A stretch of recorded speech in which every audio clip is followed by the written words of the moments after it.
Well, in response to the wave of Israeli attacks, Hezbollah launched a volley of missiles towards Israel. Most have been intercepted by the Iron Dome defence system, but some damage was reported, and air raid sirens sounded in the city of Haifa. Less people in the streets. Yes, of course. People are afraid. Where to reach them? They want to be protected near home, near how do you say, mamad? Near the shelter. Yes. Every couple of years there is a war, and I don't think that it is the last war.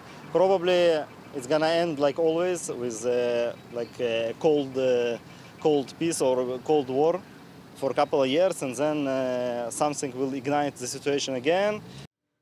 Well, let's go from Haifa then live to Jerusalem. Claire Paccalin is our reporter covering developments from there. Claire, good to speak to you. What is the latest today on the Israeli side?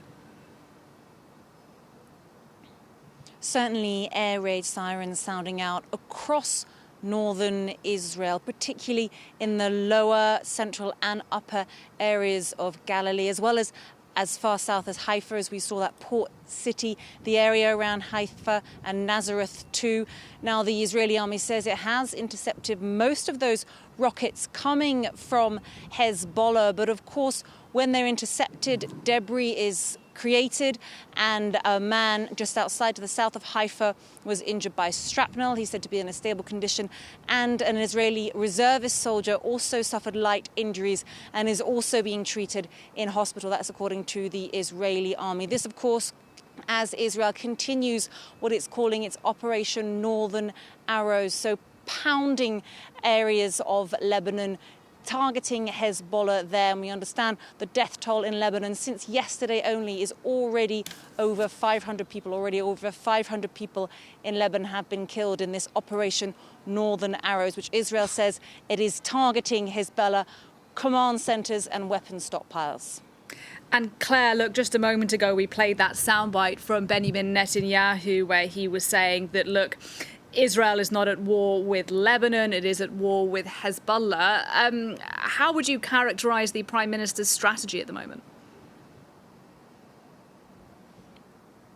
Well, certainly, as with Hamas saying that Hezbollah is using the Lebanese people as human shields, as Israel says Hamas is using people in Gaza as human shields. That's part of the strategy, but also clearly focusing the attention now on the north, taking it away from Gaza, where peace talks, ceasefire talks really are at a stalemate at the moment. There are still Israeli hostages in Gaza, and that focusing the attention on these military gains that Israel has made when it comes to Hezbollah. We saw that beginning last week with the attacks on the pagers and walkie-talkies that Hezbollah fighters use exploding in their pockets. Israel has also had success in taking out one by one the top brass of Hezbollah, some of its key people in the organization. Then, of course, also this pounding that Israel has inflicted on Hezbollah targets in Lebanon in the last 24 hours. Clearly,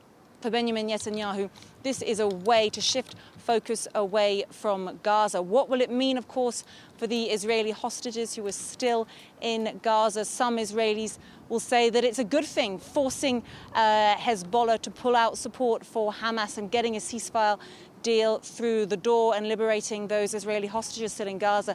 Others Israelis will say that this strategy of Benjamin Netanyahu is once again abandoning the Israeli hostages in Gaza. Certainly neither side looks ready to back down, so we are seeing an escalation in this conflict today. Claire Paccalin live in Jerusalem, thank you.